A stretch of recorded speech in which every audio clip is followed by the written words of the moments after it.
Chào mừng quý vị và các bạn đã cùng quay trở lại với chương trình Việt Nam trong tim tôi. Và ngày hôm nay chúng ta sẽ tiếp tục gặp gỡ bác sĩ Rafi để tìm hiểu xem một ngày làm việc của ông ấy như thế nào nhé. This is a very modern process that you told me before. It's not modern. It's the norma in the United States. It's modern here, but this is the normal thing. In Vietnam, most of the ambulances are for transport. They are minibus. These ambulances are to work. You can work in this car. It's a working environment on 4 wheels. So you can go very far and you can still, you know. We do the diagnosis and the treatment, not just the transport. I want to create a 911 service, which has an aircraft, has a fleet of cars, and we can go everywhere. And I want it to be affordable for the Vietnamese patient, for the Vietnamese family. If you have a patient in Gia Lai Kon Tum, for instance, or in, I know where, in Nguyen, and you want to move him to Hanoi, today it's impossible.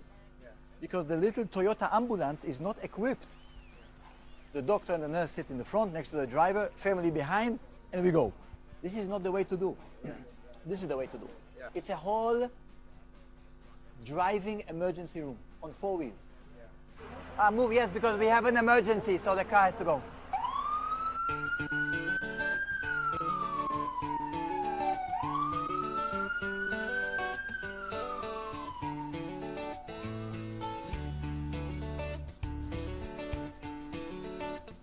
I want a system where you call and there's a response, like a 911. And that's what you see is happening here. Hotels, everybody calls us. By the way, it's a free of charge service. We don't charge. We don't charge for the ambulance. So anywhere you're in town, you can call. In 5 minutes, in 5 minutes the ambulance has to leave. So maybe in 10-15 minutes, they will come back and bring the patient here. Hồi đấy chị là làm về đầu tư, thì chị có làm việc với cả Rafi để giúp Rafi đầu tư một cái dự án bệnh viện. Thì cái dự án đấy thì vẫn đang tiếp diễn, tại vì Rafi rất là ấp ủ một cái ước mơ là sẽ mở một cái bệnh viện với đầy đủ các cái dịch vụ ở Việt Nam. Vì từ trước đến nay thì Rafi mở tất cả các phòng khám, thì cái quy mô nó vẫn chưa đủ để phục vụ các bệnh nhân. Nên là em muốn mở một cái bệnh viện. Ông ấy là một người có đam mê rất là mạnh mẽ về lĩnh vực chăm sóc sức khỏe. Nói chung là tất cả các cái năng lượng, thời gian ông dồn vào cho công việc chăm sóc sức khỏe rất là nhiều, làm việc rất là say mê, và ông lựa chọn các bác sĩ và y tá rất là cẩn thận. Cho nên khi mà bệnh nhân mà bị ốm hay là cần giúp đỡ thì nếu mà đã biết Rafi rồi thì cái người đầu tiên mà sẽ nghĩ đến thì sẽ là Rafi. Bởi vì những lời khuyên về mặt y tế ông đưa ra thường là rất là đúng và làm cho bệnh nhân có một cái cảm giác rất là yên tâm.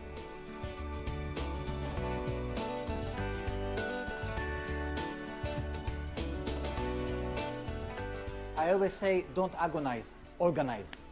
Make it efficient, turn around. And that's one of the biggest issues. For instance, look in a hospital. The hospital I want to build is based on daycare. I don't want patients staying at night. By the way, today in the world, nobody builds hospitals. Nobody builds any more hospitals. They build centers which are super modern. Patient comes in the morning, procedure done, evening he goes home. He goes home.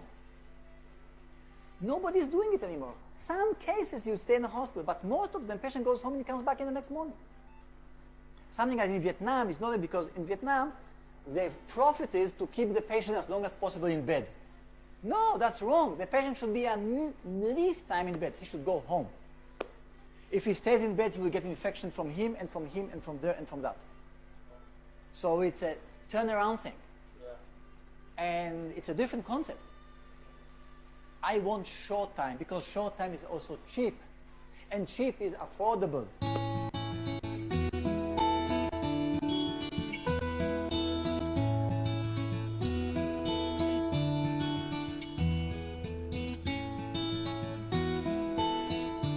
After taking a tour to your clinic, I just have a question that in your clinic maybe we will cure all of the disease, but how about in case that we have a serious or dangerous disease? Give me an example. For example, people they have some of thing that they need to go to the hospital. Example. I don't know how to use the word in can we use Vietnamese. Ví dụ như là chúng ta có chấn thương sọ não, right? Hay là chúng ta có những cái bệnh u não, cancer, something like that. Yeah. Perfect. Perfect. I will tell you something. Okay, hospitals are failure of the primary care system.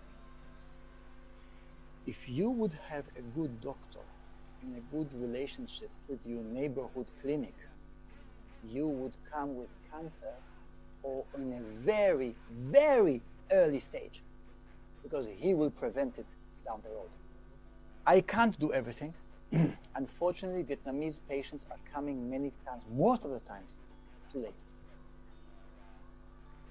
Because they go only when it hurts them, and because it costs money. So let's wait, maybe it will go away. Sometimes it will, sometimes unfortunately it will not go away. It will not only not go away, it will take you away. And this is where I come back to the health insurance. That if you would have a health insurance card which has agreement with the clinic, and you come in and say, hi, I'm from insurance A, and I say, yes, thank you, sign here, you don't have to pay anything. It's cashless. The insurance pays later the doctor.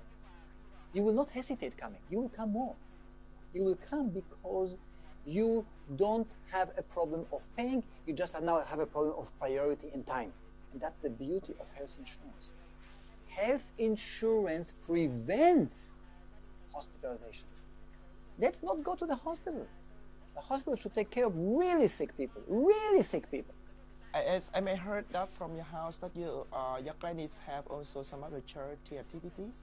Can you tell me some of activities that you have done before until now? We did activities in Kon Tum.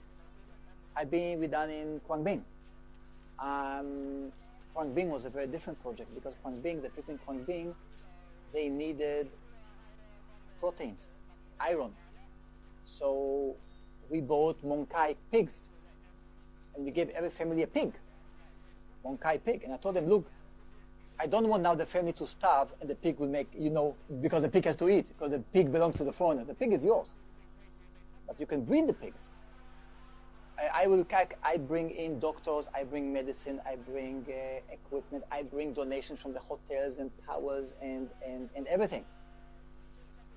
But after 10 days, I leave. What do I leave behind? Nothing. But if I leave pigs, they will grow the pigs. And the pigs will start, inbreeding an economy. So last time I brought pigs. And I bought all the Mong Kai pigs in Vietnam, I think, from everybody knew in Vietnam, from Quang Ninh all the way to Quang Chi, that Dr. Kot is looking for pigs, for Mong Kai pigs, because Mong Kai pig is small, it breeds fast, and it eats a little. Yeah. So like a car, high mileage, little fuel. Mm-hmm. So Mong Kai pig was the good model. Yeah. So we brought them pigs to it, and medicine. Primary healthcare doesn't have to be just medication. It can be other things as well. Nutrition.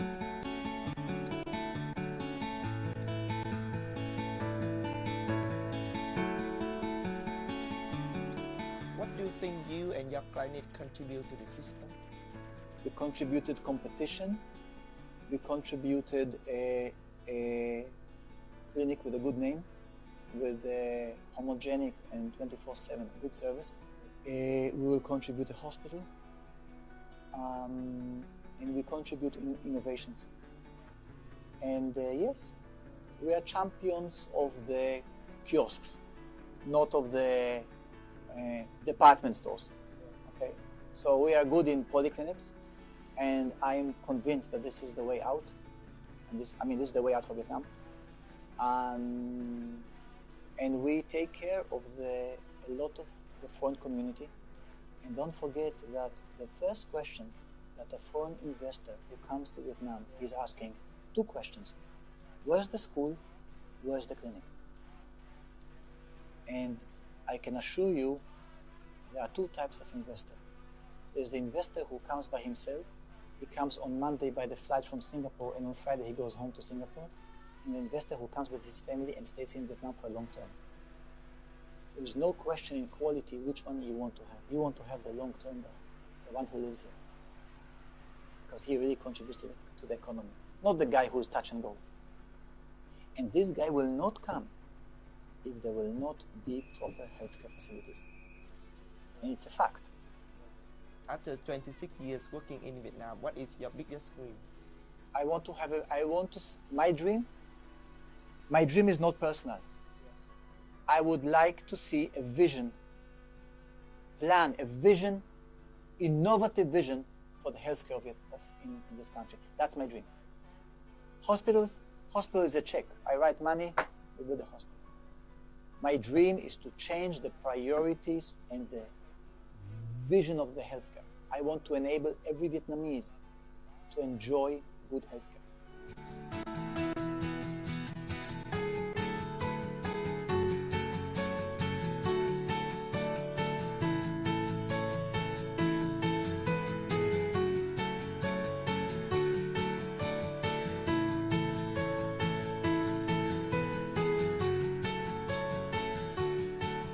Thank you very much for sharing with us so many useful informations and even your biggest dream until now.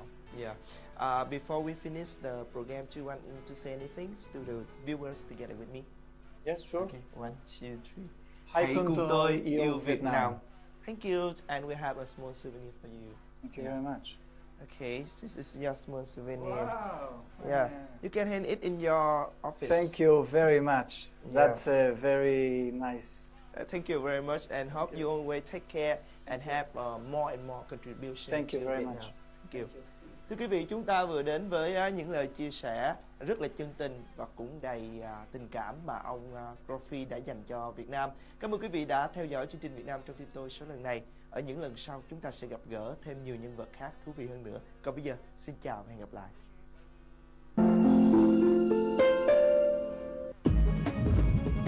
Sơn Boss, hãy cùng yêu Việt Nam.